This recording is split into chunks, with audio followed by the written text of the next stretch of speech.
오늘은 고린도후서 6장 우리는 살아계신 하나님의 성전이라는 제목으로 고린도후서 6장의 말씀을 함께 나누도록 하겠습니다. 바울은 고린도 교회 성도들에게 하나님과 화목하라라고 말합니다. 하나님과 다투는 사람들이 있었기 때문입니다. 자신의 생각, 경험에 얽매여 하나님과 다투는 사람들입니다. 성도라고 할지라도 자신의 생각, 경험, 편견을 버리고 예수 그리스도의 말씀만을 온전히 진리로 받아들일 때만 하나님과 화목할 수 있는 것입니다. 1절, 바울은 우리가 하나님과 함께 일하는 자로서 너희를 권하노니 하나님의 은혜를 헛되이 받지 말라고 말합니다. 하나님의 은혜를 헛되이 받는다라는 것은 말씀을 듣고 쉽게 잊어버리는 것입니다. 가볍게 여기는 것입니다. 하나님의 은혜는 예수 그리스도의 말씀, 진리라고 생각하면 정확합니다. 건강과 돈, 지위, 권세 같은 것들을 하나님의 은혜다 생각하면 곤란합니다. 모든 것이 하나님의 은혜가 될 수 있지만 바울과 디모데가 말하는 하나님의 은혜는 말씀, 진리입니다. 진리의 말씀을 헛되이 하지 말라는 것입니다. 지금 은혜의 때다 그러니까 마치 우리가 이렇게 건강과 돈과 이런 것들을 은혜라고 생각하지만 그것을 성경에서는 은혜라고 한 적이 없습니다. 그러나 돈 싫어하는 사람 없잖아요. 돈 싫어하는 사람이 없고 건강 싫어하는 사람이 없습니다. 그것도 은혜일 수 있습니다. 그러나 그것이 성경에서 말하고자 하는 은혜가 아니라는 거죠. 오히려 모든 교회 성도들이 하찮게 여기는 성경 말씀, 오히려 기독교 성도들이 말씀을 하찮게 여기죠. 하찮게 여깁니다. TV에 나오는 드라마보다 더 하찮게 여깁니다. 드라마의 명대사보다 더 기억하지 않는 거죠. 이게 하나님의 은혜를 경시하는 거죠. 2절, 이르시되 내가 은혜 베풀 때에 너에게 듣고 구원의 날에 너를 도왔다 하셨으니 보라 지금은 은혜 받을 만한 때요 보라 지금은 구원의 날이로다 라고 바울은 구약 이사야의 말씀을 인용합니다. 이사야 49장 8절의 말씀입니다. 여호와께서 이같이 이르시되 은혜의 때에 내가 내게 응답하였고 구원의 날에 내가 너를 도왔도다. 내가 장차 너를 보호하여 너를 백성의 언약으로 삼으며 나라를 일으켜 그들에게 그 황무하였던 땅을 기업으로 상속하게 하리라. 이사야는 이스라엘을 집어삼킨 바벨론 제국이 페르시아 고레스 왕에게 멸망하여 해방되어 곧 돌아올 것을 예언하고 있습니다. 이 예언의 중심은 하나님이 이스라엘 백성의 고통에 신음소리에 응답한다는 약속입니다. 죄악에서 벗어나 하나님의 백성으로 살고자 한다면 하나님은 응답을 하신다는 것입니다. 이사야 55장 6절 인용입니다. 너희는 여호와를 만날 만한 때에 찾으라. 가까이 계실 때에 그를 부르라. 바울은 이 이사야의 이 예언이 응답되는 날, 해방이 되는 날이 복음이 선포되어진 지금이라고 말합니다. 이사야가 바벨론 포로에서 돌아와 아무것도 가진 것도 없지만 신앙의 자유를 가진 너희들은 여호와를 찾으라. 가까이 계실 때에 그를 부르라고 하는 것입니다. 이 말씀에 한층 더 업그레이드하여 바울은 은혜 받을 만한 때, 구원의 날이라고 말하는 것입니다. 예수 그리스도 십자가 죽으심과 부활, 성천이 있은 이유이기 때문에 바울은 복음을 듣는 예수 그리스도의 말씀을 듣고 있는 지금 깨닫는 지금을 은혜의 때, 구원의 날이라고 말하는 것입니다. 여러분은 지금 은혜의 때, 구원의 날입니까? 하나님의 말씀을 자유롭게 읽고 들을 수 있으며 그 말씀을 따라 살 수 있는 지금이 구원의 날인 것입니다. 바벨론 포로에서 돌아와 회당에서 모여 구약 성경을 함께 들을 수 있는 그 시간이 여호와를 만나는 때라고 이사야가 말했듯이 지금 교회로 모여 말씀을 듣고 말할 수 있는 이 시간이 하나님을 만나는 때 구원의 날인 것입니다. 이스라엘 백성은 두 번의 구원의 날을 경험하죠. 첫 번째 애굽에서 해방이 됩니다. 그때도 하나님이 애굽에서 신음하는 이스라엘 백성들의 음성을 듣고 모세를 통해서 해방을 선포하십니다. 그리고 나서 이사야에게 또 해방의 날을 이야기합니다. 바벨론 포로로 잡혀갔던 이스라엘 백성들이 이 페르시아가 바벨론을 잡아먹고 다시 잡혀갔던 사람들이 다시 이스라엘로 돌아옵니다. 바벨론에서 돌아오지만 지금 이스라엘 땅에는 황폐화된, 사람이 살지 않는 완전히 황폐화된 그 도시로 돌아와서 쥐뿔도 없는 그 이스라엘 사람들이 뭐라고 생각하고 있을까요? 이 쥐뿔도 없는 이 완전히 파괴된 이 도시에 이 이사야는 이렇게 이야기합니다. 은혜의 때라고 이야기합니다. 지금이 은혜의 때다라고 이야기하는 거죠. 여러분은 지금 은혜의 때를 경험하고 있습니까? 그저 고급차, 외제차 사고 집 샀는데 집값이 폭등하고 그래가지고 횡재를 하고 뭐 이런 것이 은혜의 때인가요? 지금 이 바울은 지금 은혜의 때를 분명하게 구약의 말씀을 통해서 은혜의 때가 무엇인지를 명확하게 말하고 있습니다. 은혜의 때는 하나님의 말씀을 깨달을 수 있는 때, 그리고 하나님의 말씀을 가지고 서로 이야기할 수 있을 때, 그리고 하나님의 말씀을 쫓아서 살 수 있을 때를 은혜의 때다. 이렇게 구원의 날이다. 심지어 구원의 날이다. 왜냐하면 말씀을 그렇게 깨닫고 그 말씀을 서로 이야기할 수 있고 그 다음에 그 말씀을 쫓아서 살 수가 있다면 구원이 임하기 때문에 구원의 날이라고 단정적으로 말하고 있는 겁니다. 지금 이 마게도냐, 지금 바울이 지금 현재 있는 마게도냐와 그리고 이 편지를 받을 이 고린도 교회 성도들 구원의 때입니까? 로마에 지금 치하에 있습니다. 로마에 치하에 있고 자신들은 유대인이거나 뭐 헬라인이거나 간에 이 예수 그리스도를 믿는 자들은 이방인이고 그리고 뭐죠? 탄압받을 사람들이고 한마디로 몹쓸 인간들이죠. 하층민들이죠. 그런데 그게 은혜의 때입니까? 전혀 아니죠. 저는 지금 대한민국이 은혜의 때다라고 생각합니다. 왜 은혜의 때냐? 우리가 소득이 3만 불이고 그리고 세계 경제 10위의 대국이고 그리고 평화가 유지가 되니까 은혜의 때냐? 전혀 그렇지 않습니다. 하나님의 말씀을 그래도 누군가는 하나님의 말씀을 읽어줄 자가 있고 누군가는 그 말씀을 듣고 또 말할 수 있는 자유가 있고 그리고 그 말씀이 물론 거짓말쟁이가 많지만 거짓말쟁이들이 워낙 많지만 그럼에도 불구하고 하나님의 말씀, 진리의 말씀을 요만큼이라도 전하는 소수의 사람이 있기 때문에 은혜의 때다, 구원의 날이다 이렇게 이야기하는 겁니다. 3절, 우리가 이 직분이 비방을 받지 않게 하려고 무엇에든지 아무에게도 끄리끼지 않게 한다고 말합니다. 바울과 디모데의 직분은 예수 그리스도의 말씀을 다시 가르치는 일입니다. 이 직분이 비방을 받지 않게 하려고 무척이나 애를 쓴다는 것입니다. 그래서 남에게 신사지지 않으려고 일도 하고, 바울이 직접 일도 합니다. 억울하게 손해를 보더라도 참고 견디기도 한다는 것입니다.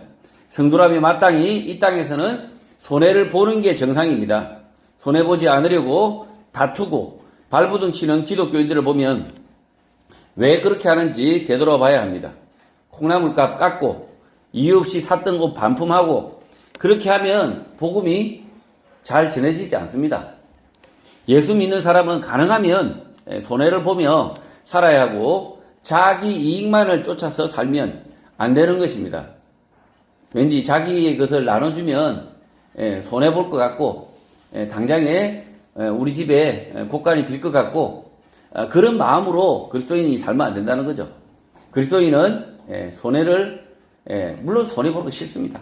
당연히 인간이면 누구나 다 자기 호주머니에서 있는 것을 내어주는 것이 싫은 게 인간입니다. 그리스도인이라고 다를 바가 없습니다. DNA가 다르게 만들었거나 뭐 유전자를 다르게 만들어서 그리스도인을 만든 게 아니기 때문에 똑같이 싫습니다. 그러나 예수 믿는 사람은 가능하면 손해를 보며 살아야 하고 자기 이익만을 쫓아서 살면 안 되는 것입니다. 4절, 오직 모든 일에 하나님의 일꾼으로 자천하여 많이 견디는 것과 환난과 궁핍과 고난을 견딘다고 말합니다. 하나님의 일꾼, 성도, 전도자가 되기 위하여 많이 견딘다. 환난, 궁핍, 고난을 견딘다는 것입니다. 목사가 좋은 차 타고 필요한 보험 다 들고 손해 보지도 않고 착실하게 집과 재산을 순탄하게 누리고 하면 그 복음이 천국 복음이겠습니까? 아니면 세상 복음이겠습니까? 목사가 모범적으로 아주 알뜰하게 재테크를 잘하셔요. 목사님께서 재테크도 잘하시고, 그리고 참 남부럽지 않게 참 페이스북이나 인스타그램에 여행 갔다 온 썰, 좋은 거 먹는 썰, 이렇게 사진도 올리시고 이러시면 그 복음이 전해질까요, 잘? 과연? 바울은 그 시대 좋은 집, 좋은 직업을 가지고 잘 살 수 있는 사람 중에 한 사람이었지만 스스로 그 자리를 버리고 자신의 모든 것을 내어놓고 고난의 길을 간 것입니다. 하나님의 일꾼으로 산다면서, 전도자로 산다면서 이 둘 다 평안한 삶과 행복한 삶과 이 고난의 삶 두 개 다 가능할까요? 큰 교회 목사로 재산도 모으고 복음도 잘 전하는 그런 좋은 길이 있었는데 우리는 바보 같은 헛짓거리 하고 있을까요? 예수님도 바울도 그 누구도 그런 이상한 복음을 가르친 일이 없습니다. 가르친 일이 없는데도 교회 성도들은 늘 그런 이상한 복음, 그런 복음을 듣기를 원합니다. 그러나 그런 삼박자 축복 같은 복음은 없습니다. 거짓말입니다. 바울은 환난, 궁핍, 고난은 장차 얻을 하나님 나라의 영광과 비교할 수 없는 것이라고 말하고 있습니다. 이 땅에서 재산을 조금 더 모은들, 집을 몇 채 가진들, 이 땅에서 이름께나 알리면서 잘 살아본들, 죽고 나서 영원 지옥에 도착하면 없는 것이 되는 것입니다. 우리가 부활과 영생을 믿습니까? 그러면 지금 당장에 우리가 손해보고 우리가 조금 못 살고 우리가 조금 남들처럼 남들은 다 그냥 외제차 굴리고 집은 한 채에서 두 채 내리고 두 채에서 세 채 내리고 아주 행복하게 사는 것 같고 해외여행도 막 싸돌아 다니고 하는 것 같지만, 그러나 그렇게 열심히 잘 살아본들 죽고 나서 영원 지옥에 도착하면 그냥 없는 것이 되는다는 거죠. 5절 매 맞음과 갇힘과 난동과 수고로움과 자지 못함과 먹지 못함 가운데서도 바울은 견디며 살았다고 말합니다. 바울과 같이 많이 배운 사람이 매를 맞을 일이 무엇이 있을까요? 또 붙잡혀서 고생을 하고 자지도 먹지도 못하는 일도 있었다고 말하고 있습니다. 개불쌍입니다. 이게 바울의 모습이죠. 불쌍, 개불쌍. 당시 바울 정도 되는 사람이 이런 일을 당하고 산다는 것이 흔하지 않는 일이지만 바울과 디모데는 그렇게 산 것입니다. 그렇게 비루하게 살지 말라고 고린도 교회의 성도 가운데 충고, 조언을 해 주려는 사람도 있었겠지만 바울은 자신이 이렇게까지 하면서 사는 이유를 지금부터 설명합니다. 6절 이후부터. 그러니까 여러분을 이렇게 바울처럼 사세요라고 이야기하지 않습니다. 바울은 나처럼 사세요라고 이야기하지 않아요. 근데 바울은 자신이 이렇게 비루하게 정말 개불쌍하게 산다. 그럼에도 불구하고 그 이유에 대해서 설명하려고. 지금 바울이 자기가 나 개불쌍 자랑을 하고 있는 게 아니에요. 내가 얼마나 개불쌍한지 니네들 한번 봐라. 이렇게 말하려고 하는 게 아니라 이 복음의 중요성에 대해서 이야기하고자, 그래서 지금 이렇게 말을 꺼내고 있는 겁니다. 6절 바울과 디모데는 그렇게 해서 깨끗함과 지식과 오래 참음과 자비함과 성령의 감화와 거짓이 없는 사랑으로 살 수 있었다고 말하고 있습니다. 60평 아파트에 수억은 외제차 끌고 다니면서 바른 복음을 전하는 목사가 되는 그런 방법은 오늘 시대에도 없고 수고하고 무거운 짐을 지고 자신의 것을 성도들에게 나눠줄 때 순전한 복음, 살아있는 말씀을 가르쳐 지키게 하는 것이 가능한 것입니다. 이 바울이 일부러 개불상하려고 노력한 것이 아니라 이 살아있는 복음, 이 순전한 복음을 전하기 위해서 자신이 스스로 그 복음의 말씀대로 그대로 살아보니 고난과 고통 가운데 일 안 해도 되는데 쇠가 빠지게 알바도 하시고 바울 선생이 매도 맡기도 하고 그렇게 했다는 거죠. 7절 진리의 말씀과 하나님의 능력으로 의의 무기를 좌우에 가지고 산다고 말합니다. 진리의 말씀, 하나님의 말씀이 하나님의 능력입니다. 하나님의 의, 예수 그리스도의 십자가 죽으심의 의가 악한 자들에 대한 무기다라고 말하고 있습니다. 지금 바울 사도는 하나님의 능력, 의의 무기를 들고 있다는 거죠. 그것이 무엇입니까? 하나님의 말씀, 예수 그리스도의 말씀을 자신이 들고 있다는 겁니다. 8절 영광과 욕됨으로 그러했으며 악한 이름과 아름다운 이름으로도 그러했다고 말합니다. 복음을 전하며 영광도 얻었지만 욕을 먹기도 했고 악한 사람, 사기꾼 취급도 받기도 했지만 아름다운 이름, 진실한 사람으로 알려지기도 했다는 것입니다. 그래서 우리는 속이는 자 같으나 참되다 라고 말하고 있습니다. 바울과 디모데는 참되게 말하고 있지만 속이는 자라고 누군가 거짓말, 음해를 하는 것입니다. 이 바울이 복음을 전하니까 고린도 교회 성도들 가운데서 저게 뭐냐 저 바울 굳이 저렇게 해야 되냐? 저렇게 해야 복음이 전해지는 거냐? 그냥 평범하게 전할 수 없냐? 라고 이야기하는 거죠. 그러면서 꼭 저렇게 그리스도인이 살아야 되냐? 그렇게 해서 이 바울은 거짓말쟁이라고 취급도 당하기는 하지만 그러나 바울은 아름다운 이름, 진실한 사람으로 알려졌다는 거죠.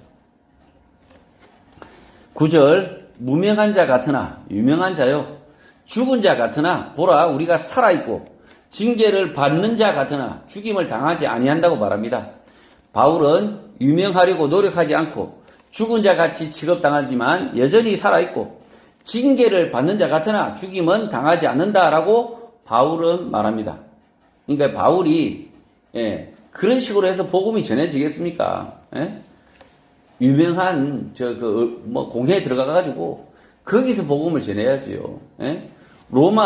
로마인이니까 시장이 되셔가지고 그렇게 해가지고 지금 복음을 전해야지요.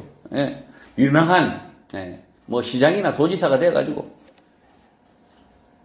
이 무명자로서 그렇게 복음 전하면 안 전해집니다. 바울 선생님 정신 차리세요 라고 이야기하지만 바울은 이렇게 이야기하는 거죠. 무명한 자 같으나 유명한 자다 난.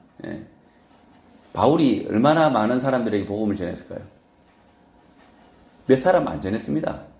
바울이 많이 전했을 것 같지만 전 세계의 복음을 전달한 이 바울이 아주 엄청난 사람을 복음을 전했을 것 같지만 전혀입니다. 전혀. 몇 사람 앉혀놓고 몇 년을 가르칩니다.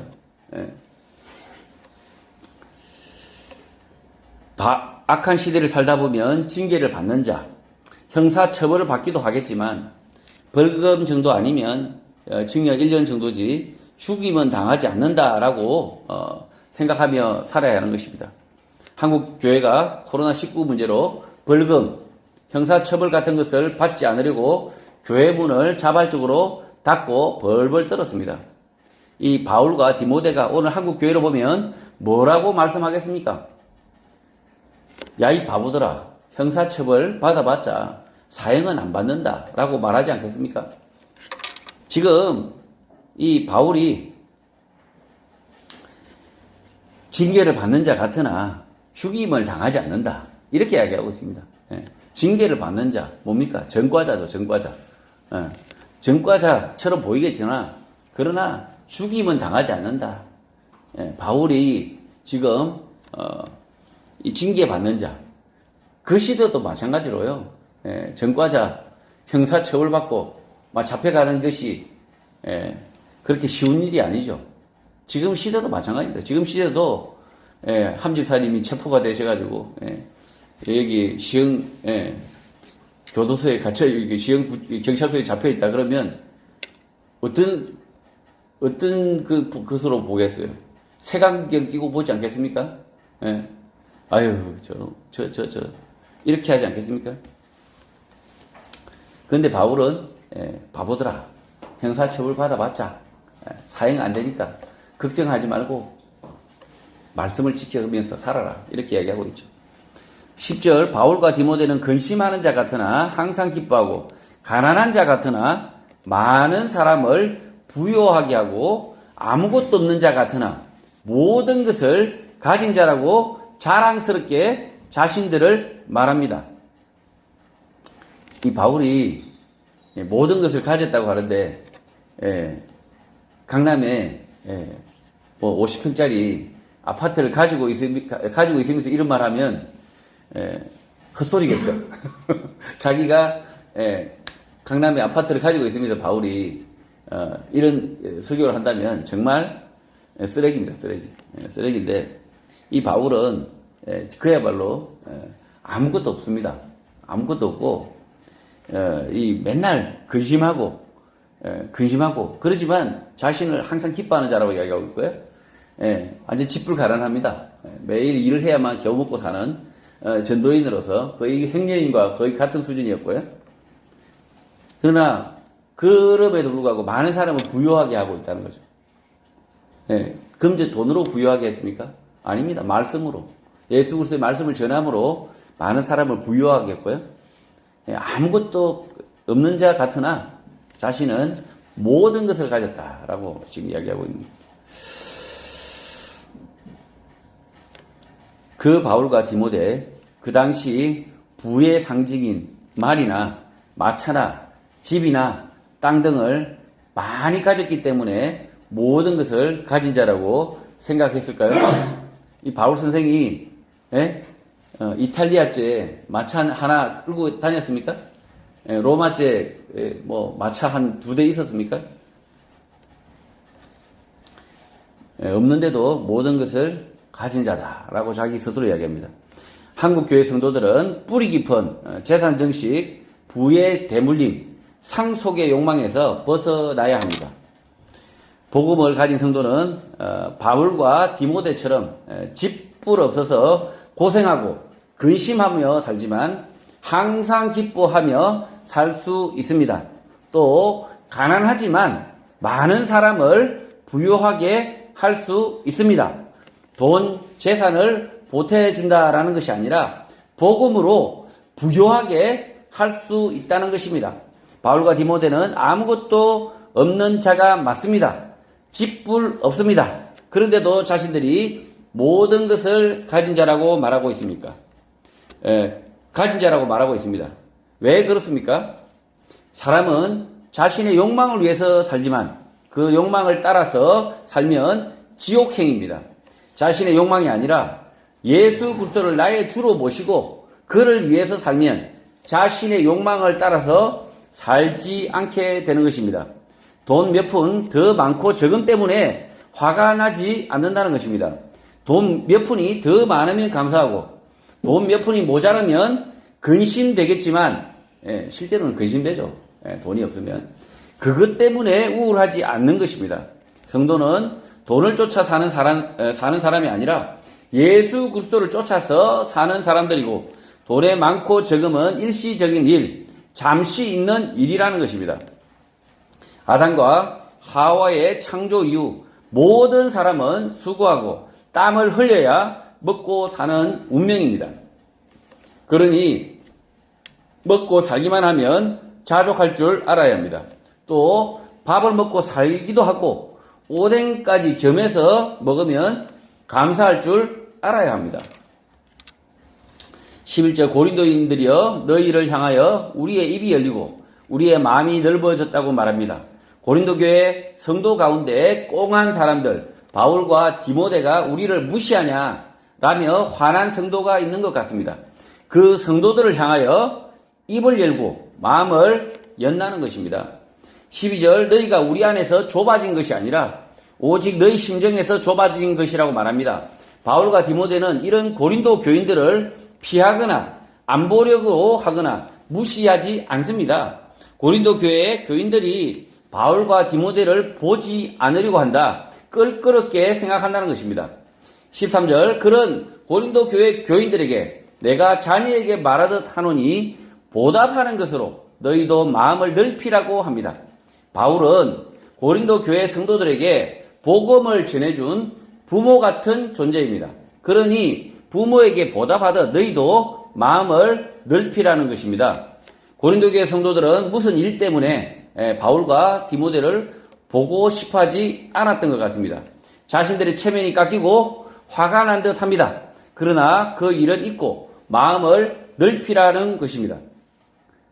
제가 생각할 때는요, 이 고린도 교인 성도들이 화가 난 이유, 첫 번째, 예루살렘 성전의 예루살렘 교회의 성도들을 향해서 헌금을 아주 많이 했거든요. 고린도 교회 성도들이 엄청나게 했습니다. 엄청나게 했습니다. 그거는 이제 바울이 예루살렘에 갔을 때 일어난 일들을 보면 이 고린도 교회 성도들이 얼마나 헌금을 많이 했는지 잘 알 수 있습니다. 그런데 이 바울과 디모데가 그 헌금을 들고 당장 예루살렘에 가서 구제를 해야 되는데 당장 안 가요. 이 바울이 미적미적하고 안 가요. 그러니 고린도 교회 성도들이 굉장히 서운하죠. 자신들이 힘을 다해서 헌금을 했는데 이 바울이 빨리 가서 구제를 해서 그래서 고린도 교회 성도들이 이렇게 많은 헌금을 했습니다 하고 이렇게 고린도 교회 성도들을 칭찬해 줘야 되는데 이 바울이 안 하는 거예요 지금. 그리고 심지어 지금 이 고린도 전후서를 보더라도 이 고린도 교회를 보면 이미 말로도 칭찬해야 되잖아요. 칭찬을 하긴 합니다. 딱 한 줄 마지못해 그냥. 그러니 고린도 교회 성도들 중에 삐진 성도들이 나올 수밖에 없는 거라고 생각합니다. 저는 이거 이후에는 뭐 크게 없을지 않겠나. 그래서 고린도 교회 성도들이 단단히 화가 난 분이 계신가 보죠. 그래서 바울이 이렇게 이야기하는 거죠. 마음을 넓히라. 마음을 넓히라.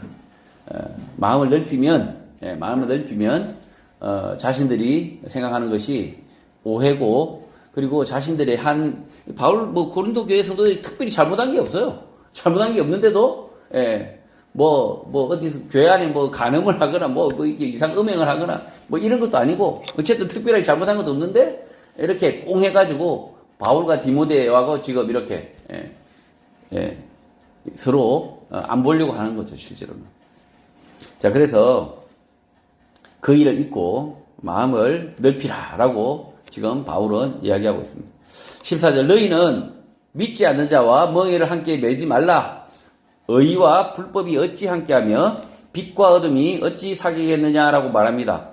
믿지 않는 사람과 생사고락을 함께 해야 하는 동업은 하지 말라고 가르칩니다. 또 믿지 않는 사람과 불법까지 함께 저지르는 일은 하지 말라고 가르칩니다. 또 믿지 않는 사람, 어둠에 있는 사람과는 연애도 하지 말라. 친구로도 사귀지 말라고 말합니다. 바울의 이 가르침은 금기나 율법으로 이해하는 것이 아니라 믿는 자와 함께 멍에를 매라.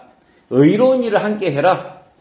빛의 사람들과 사귀어라. 라는 명령으로 이해하면 맞습니다.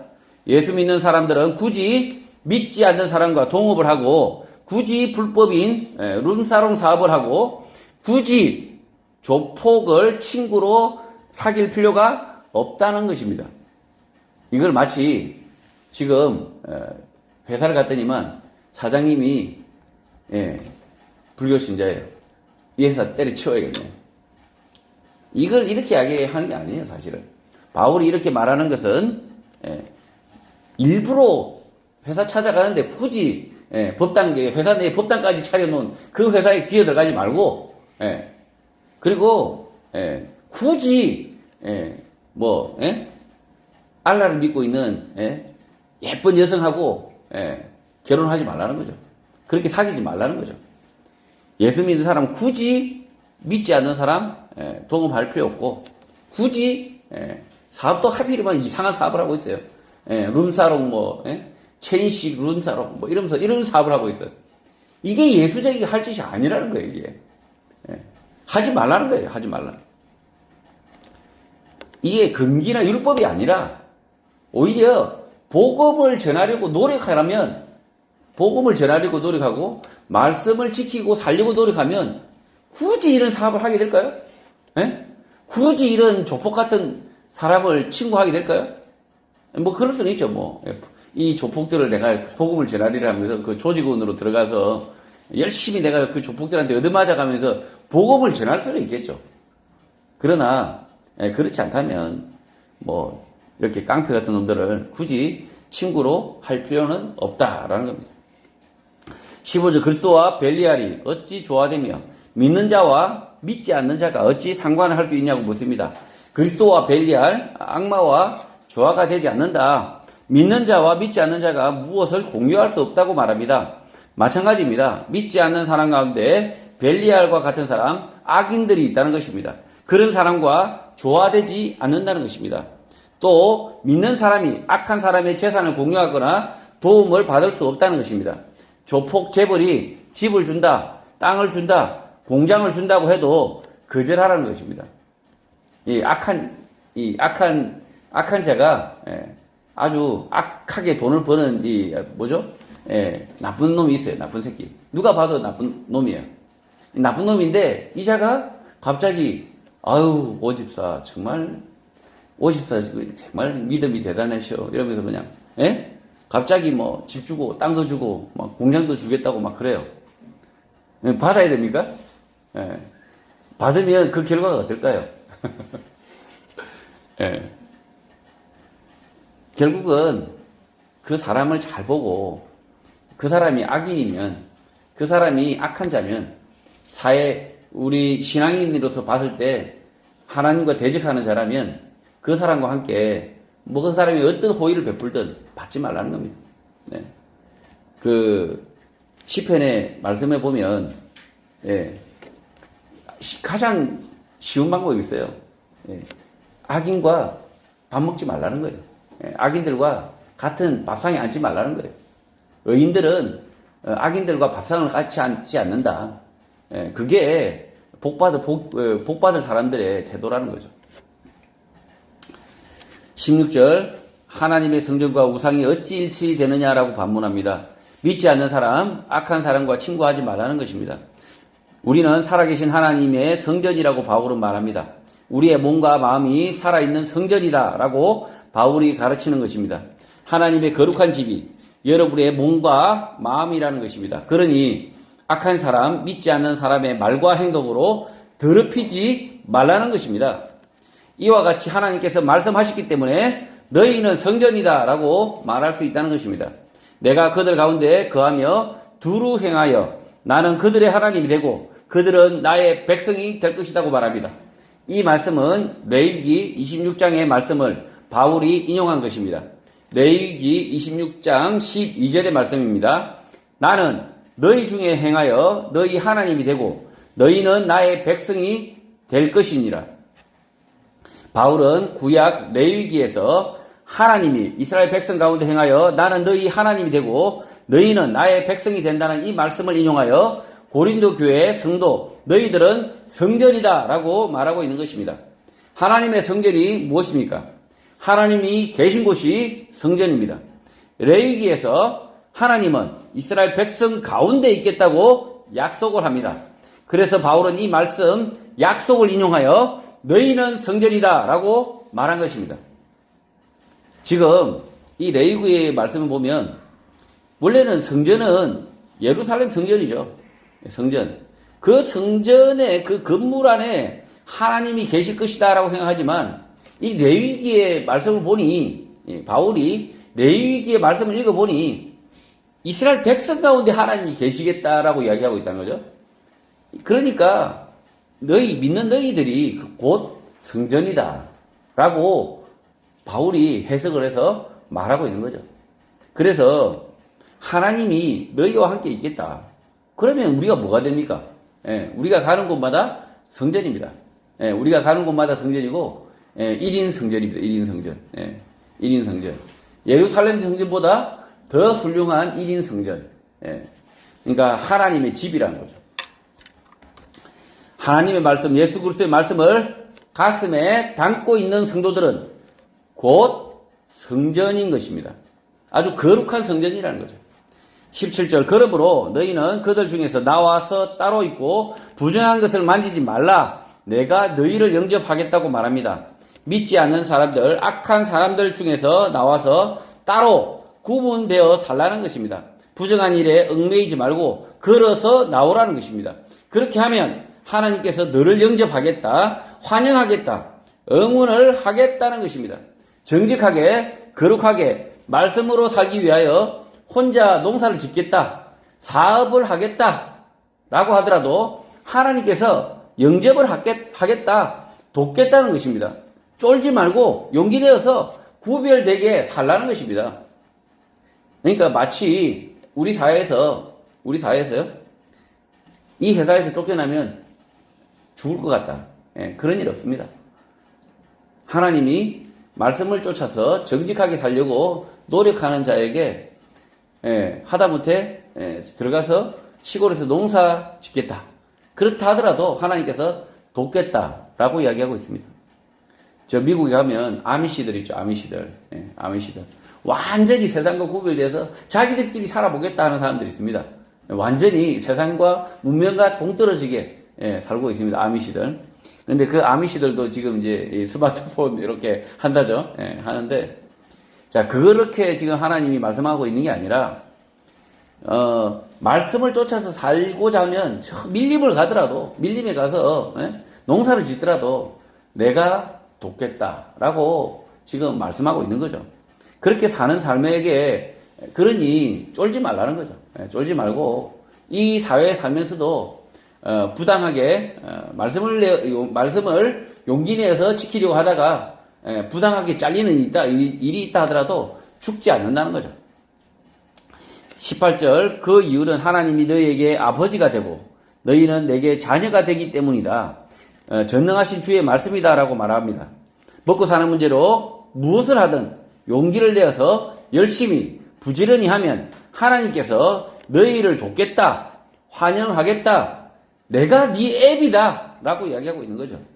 주의 말씀만을 쫓아서 살려고 노력한다면 길을 열어주신다. 나는 하나님이고 나는 너희 아버지다. 너는 내 자녀인데 굶어 죽을 일이 없다는 것입니다.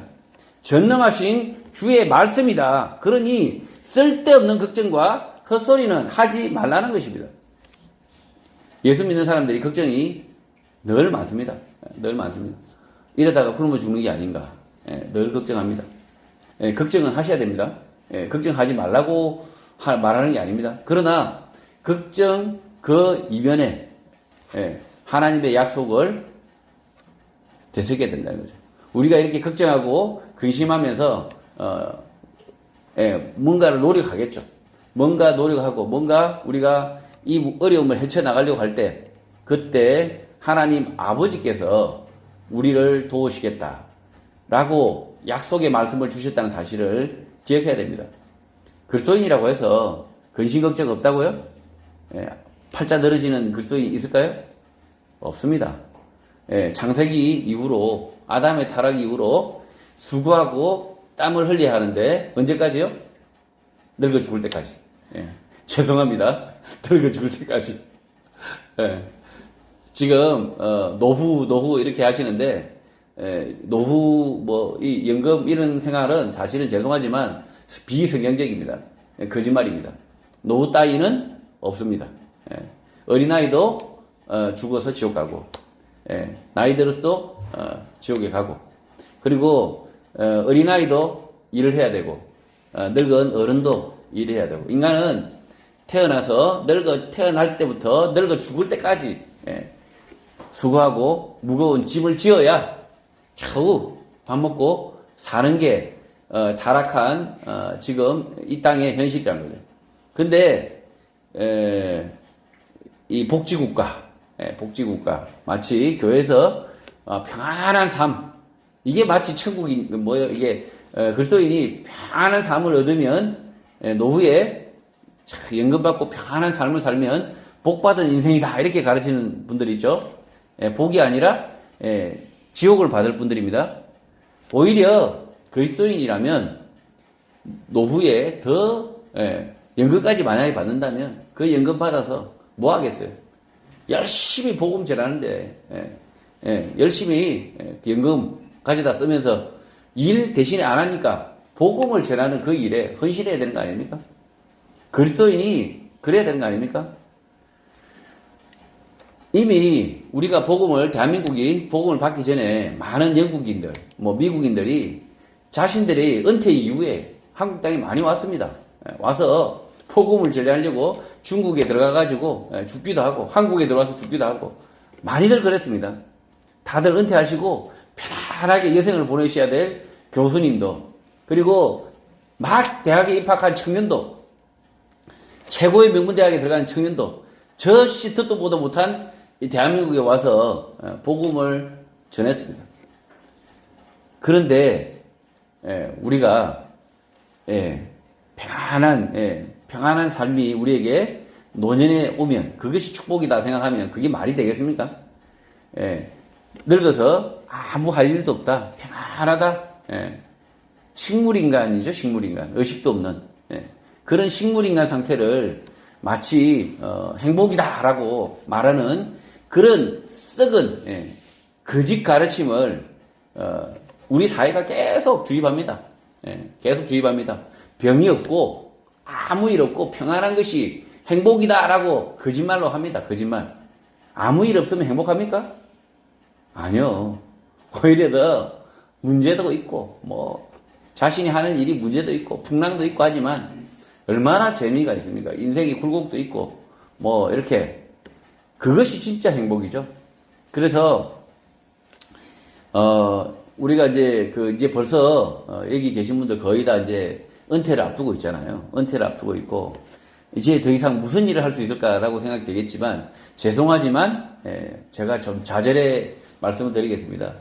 인생 지금부터 개고생이다. 더 열심히 일해야 된다는 거예요. 열심히 늙어 죽을 때까지 일하면서 그러면 그 열매는 어떻게 쓰느냐? 내가 열심히 일해서 그 얻은 열매들을 어떻게 쓰느냐? 주의 말씀을 이렇게 가르치고 전하고 베푸는 일에 쓰시면 됩니다. 그렇게 해서 열심히 이 땅에서 수고하고 무거운 짐을 지면 하나님의 때가 되면 하나님의 나라에 들어갈 때가 되면 영광의 하나님 나라에 들어가서 잘했다 칭찬을 받고 영원한 하나님 나라에서 영광의 삶을 이어갈 줄 믿습니다. 이 땅에서 아주 편안한 노년을 보냈다. 아주 평안하고 아주 그냥 안정적인 노년을 보냈다. 예수님 말씀에 의하면 거의 90% 이상으로 99%라는 너무 자제할 거니까 90% 이상으로 지옥 문턱에 갈 확률이 굉장히 높습니다. 우리가 은퇴한 사람들이 그리고 노년의 사람들이 더 하나님의 말씀을 지키고 가르치는 일에 더 마음을 쓰고 평생을 그렇게 살아야 된다. 평생 천국 들어갈 때까지. 성도 여러분, 오늘 생업을 위하여 부지런히 일하며 살고 있는데 다니던 직장에서 잘리거나 회사가 망할 것을 염려하며 사는 분 계십니까? 또 일을 하는데 부도덕하고 악한 일을 하지 않으면 그 회사 조직에서 잘리거나 직장에서 내쫓기기 때문에 마지못해 그 일을 하고 있는 분이 있습니까? 바울은 이런 성도들에게 걱정하지 말고 주의 말씀을 믿고 독립해라, 따로 서라, 회사 차려라 라고 말하고 있습니다. 그렇게 하면 전능한 하나님께서 아버지, 부모가 되어 여러분을 보호하시겠다라고 말씀하고 있습니다. 하나님의 말씀, 예수 그리스도의 말씀을 믿고 그대로 산다면 먹고 사는 문제, 일의 문제는 하나님께서 이끄신다라는 사실을 굳게 믿고 믿음으로 승리하시길 주님의 이름으로 축복합니다.